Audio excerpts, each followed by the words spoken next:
For today's video mga bali, gusto rin ako i-share akong ginagamit nga lighting karon kaning pag-shoot, di ba? Hayag ayo, mausab-usab ang iyang color. Tanawon ninyo na ay warm, less warm o kanang sakto-sakto lang gyud mga bali. Mao din ni ang cube light nga akong ginagamit mga bali, ang LED cube light mga bali. Tanawon ni siya mga bali, check ninyo di sa ubos sa Yellow Basket, nindot kayo siya.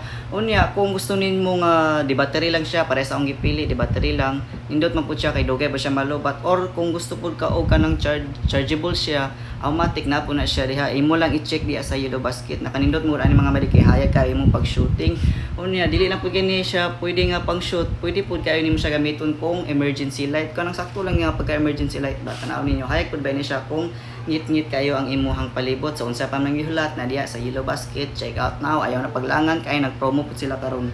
Unya na kanito ani mga badi kay less than 100 naman siguro ni siya pagkuha nako, less than 100 na ni siya. Kung mubalik na po ng ihang promo less than 100, pero kung mubalik siya sa original price, automatic 200 plus ni siya mga badi. Ayaw na paglangan, busag amba na. Pew pew.